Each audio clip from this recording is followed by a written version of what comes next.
కనికరము ఆయనకు భయపడు వారి మీద ఆయన కనికరము ఎప్పటి వరకు ఉంటుందంట? తరతరములకు ఉంటుంది. అంటే అర్థం ఏంటంటే మన భర్తలు ముదిమి అంటే ముసలిగా అయిన తర్వాత వారు వెడలిపోతారు. 70-80 సంవత్సరాల తర్వాత వెడలిపోతారు. కాబట్టి మన పిల్లలు ఎట్లుంటారంట? తరతరముల వరకు బాగుంటారు. మన కుటుంబంలో ఆశీర్వాదాలు కావాలి, మన కుటుంబంలో నెమ్మది ఉండాలంటే, మన కుటుంబంలో సమాధానం ఉండాలంటే మనం ఏమై ఉండాలి? ఆయనకు భయపడే వారిగా ఉండాలి. దేవుని చిత్తము జరిగించేటటువంటి బిడ్డలుగా మనమందరము ఉండాలని చెప్పి దేవుని వాక్యము గుర్తు చేస్తూ ఉన్నది. యోబు గ్రంథము 22వ అధ్యాయము 9వ వచనాన్ని చూద్దాం. యోబు గ్రంథము విధవరాండ్లను వట్టి చేతులతో పంపివేసితివి, తండ్రి లేని వారి చేతులు. చూడండి ఏం చేసిండ్రంటమ్మా? విధవరాండ్లను ఏం చేసిండ్రు? వట్టి చేతులతో పంపించి. తండ్రి లేని పిల్లల్ని ఏం చేసిండ్రు? చేతులు ఇరగొట్టి. ఎంత ఘోరం చూడండి, ఎంత అనాలోచితమైన ఆలోచన చూడండి. ఎందుకు అనంటే దేవుని యొక్క ప్రణాళిక మనందరి పట్ల ఉండాలి. మన విధవరాళ్ళ పట్ల గౌరవప్రదంగా ఉండాలి. తల్లిదండ్రులు లేని పిల్లల పట్ల మనం గౌరవప్రదంగా ఉండాలి. అక్కడక్కడ సహాయం చేస్తాం, మన అమర్చితలు కూడా సహాయం చేస్తాం. మన దీన్ దయాళ్ సార్ కూడా మన దగ్గరికి వచ్చి బియ్యము, కూరగాయలు, నూనె, పప్పు, పిండి, బట్టలు, వస్త్రాలు చాలా మంది వచ్చి సహాయం చేస్తారు. ఎందుకొరకు చేస్తారు తెలుసా? విధవరాళ్ళకు సహాయం చేయాలి, తల్లిదండ్రులు లేని వారికి సహాయం చేయాలని వారి ఆలోచన కలిగి ఉంటారు. కాబట్టి ప్రియమైనటువంటి వారులారా, మనము మన ఆలోచన ప్రకారంగా కాదు కానీ వాక్యానుసారంగా మనం ఏం చేయాలి? బ్రతికి జీవించాలి, బ్రతికి జీవించాలి. క్రియరూపకంగా కూడా వాళ్ళ చేతులను మనం విరగొట్టే వారిగా ఉండవద్దు.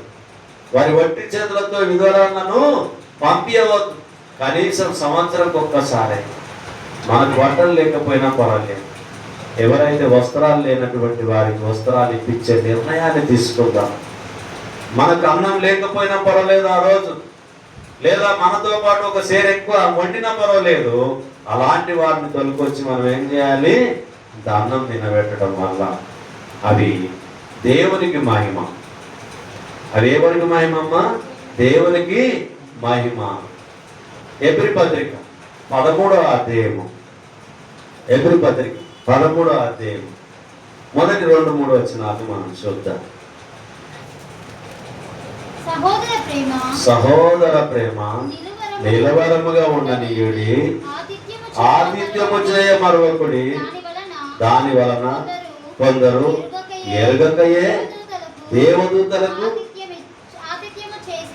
ఏం చేసిండ్రమ్మ? కొందరు ఎరగకనే దేవదూతలకు ఆతిథ్యం చేసింది. దేవదూతలకు ఆతిథ్యం చేసిండ్రు.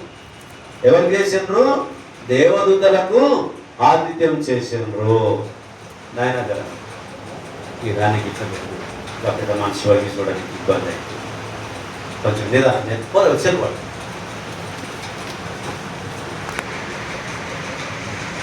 ఏం చేసిండ్రమ్మా?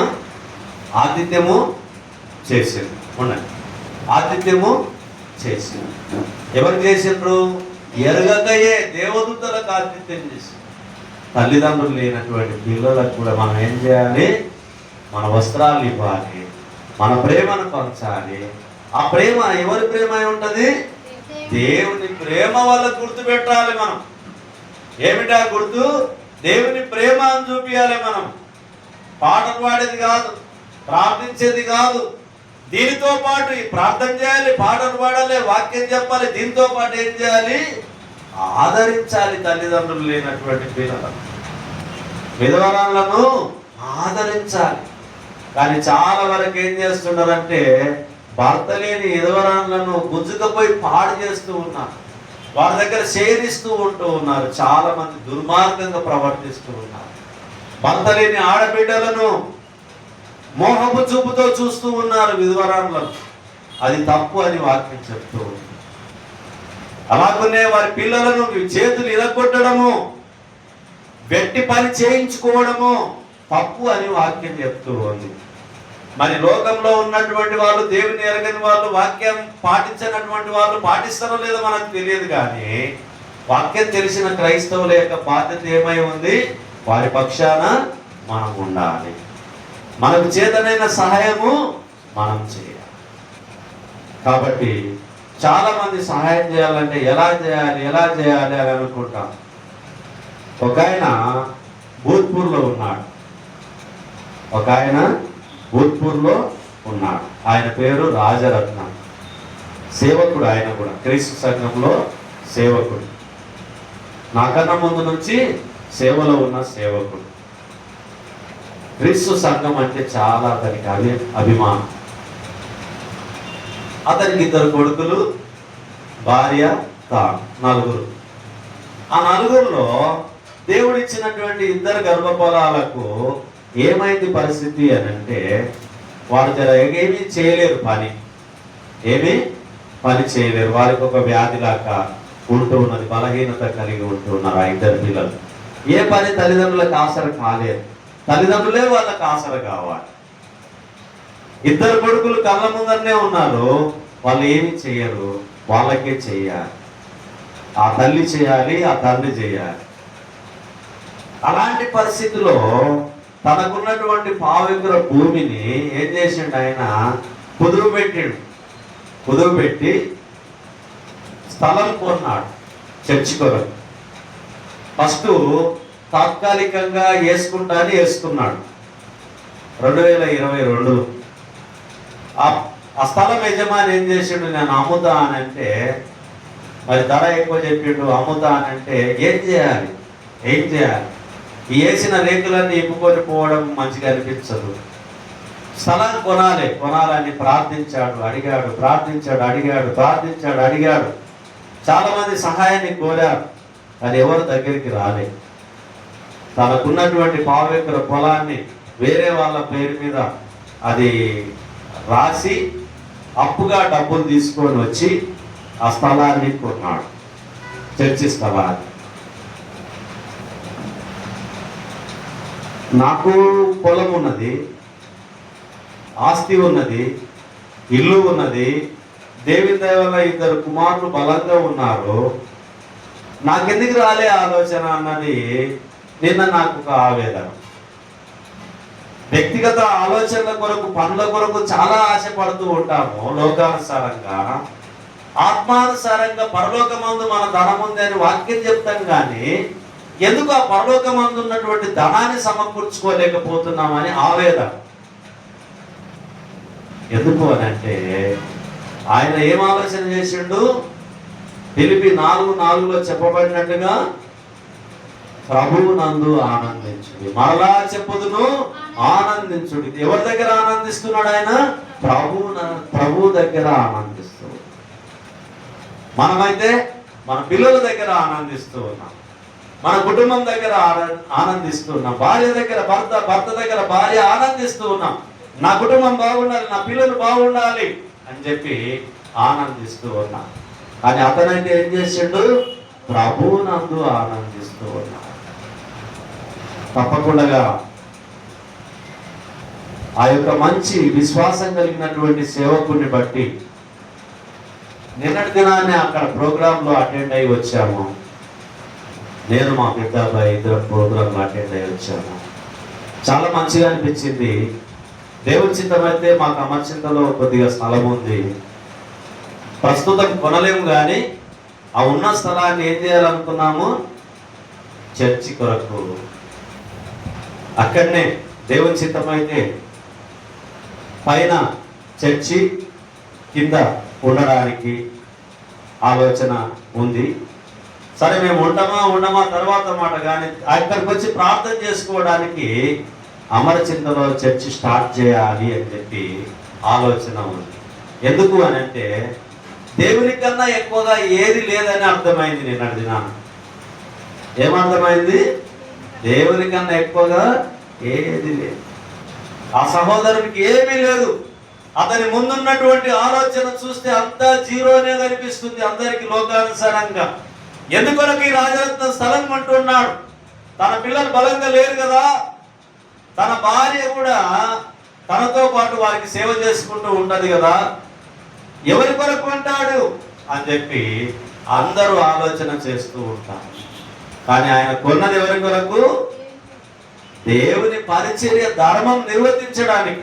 యెహోవా కార్యంలో అశ్రద్ధ చేయవాడు శాపగ్రస్తుడగునుగా. కానీ ఇర్మియా 48:10 చెప్పబడిన మాటలు అతను గ్రహించాడు. ఆయన దేవుని పనిని అశ్రద్ధగా చేయడము లేదు. చాలా అభినందనీయం. మా సార్ దీందాల్ సార్, అక్కడ వచ్చినటువంటి డేవిడ్ సార్, అనేకులు అందరూ కూడా ఆయన అభినందించారు. ఎందుకు అనంటే అది మంచి పని కాబట్టి, అది పరలోక సంబంధమైన పని కాబట్టి, మాట రూపకంగా కాకుండా క్రియ రూపకంగా చేశాడు. ఆయన అప్పు చేసాడు. ఇప్పుడు ఆ స్థలం కొరకు అప్పు చేశాడు. అప్పు కొరకు ఏమన్నాడు నా దగ్గర, అన్నా బ్రదర్, సహోదరుడా, నేనేమైనా పని చేసి అప్పు తెప్పాలనుకుంటున్నాను, ఏదైనా పని ఉంటే నాకు చెప్పు అని. సేవ చేసుకుంటూ నేను పని చేస్తాను అంటే ఎంత ఆసక్తి చూడండి. క్రియలు చాలా ప్రాముఖ్యమైనవి. క్రియలు లేని విశ్వాసం మృతం అని చెప్పి దేవుని వాక్యం సెలవిస్తూ ఉంది. కాబట్టి ఆ సహోదరుడు చేసినటువంటి మంచి పనిని అనేకులను కదిలింపజేస్తూ ఉంది. కాబట్టి మనం కూడా ఏం చేస్తున్నాం? ఈ లోకానుసారమైన ధనాన్ని సమకూర్చుకుంటున్నాము. పరలోక సంబంధమైనటువంటి ధనాన్ని మనం ఏం చేస్తూ ఉన్నాము? వదిలిపెడుతూ ఉంటూ ఉన్నాము. కాబట్టి రేపేమి సంభవించునో నీ వెరగవు అని అన్న దేవుని వాక్యం. ఏనాటి కీడు ఆనాటికి చాలు. ఎక్కడ 2-3 నా నామంలో కూడి ఉంటే వారి మధ్యలో ఉంటానని చెప్పి దేవుడు చెప్పినటువంటి వాక్యాన్ని మర్చిపోతూ ఉంటున్నాం. ప్రతి నెల 3,500 రూపాయలు కిరాయి కట్టడానికి ప్రయత్నం చేస్తూ ఉన్నాము. దేవుడు సహాయం చేస్తూ ఉన్నాడు. కానీ సొంత స్థలం కావాలని ఆ సహోదరుడు ఆలోచన చేశాడు. తప్పకుండా దేవుడి చిత్తమైతే మరి అవి పిల్లర్స్ వేసి కట్టడమా, లేకపోతే తాత్కాలికంగా షెడ్ వేయడమా, ఏదో రూపకంగా అయితే ఆ పనిని మేము ప్రారంభించాలని ఆశ కలిగి ఉంటున్నాం. మా కుటుంబం అంతా తీర్మానం చేసుకున్నది ఆలోచన. నా ఒక్కని ఆలోచనే కాదు, మా కుటుంబం అంతా ఆలోచన. ఎందుకు అని అంటే దేవుని పనిని మనం చేస్తే మన పని ఎవరు చేస్తారమ్మా? దేవుడు. ఎవడు నా యందుంటే వాడు బహుగా ఫలించును. దేవుని యందు మనం ఉండి ఫలించాలి. నాకు వేరుగా ఉండి మీరు ఏమి చేయలేరు అని అన్నారు. చాలా మంది భూమి మీద సంపాదించుకున్నారు వాళ్ళ కొరకు. కానీ వాళ్ళ పరిస్థితులు ఎట్లున్నాయి? బాగలేవు. కానీ ప్రభువు కొరకు సంపాదించుకున్నటువంటి వారు బాగున్నారు, నిరంతరం ఉంటారు. వారు లోకంలో దాని ఆశలు గతించిపోతున్నాయి, కానీ దేవుని చిత్తాన్ని జరిగించిన వారు ఎట్లుంటారంట? నిరంతరం ఉంటారు, నిరంతరం ఉంటారు. నీ కృప నాకు చాలును, నీ కృప లేనిదనే బ్రతుకలేను. నీ కృప నాకు చాలును, నీ కృప లేనిదనే బ్రతుకలేను. నీ కృప లేనిదనే బ్రతుకలేను. ఆయన కృప లేకపోతే మనం బతకలేము. కాబట్టి దేవుని చిత్తాన్ని మనము జరిగించే వారిగా మనం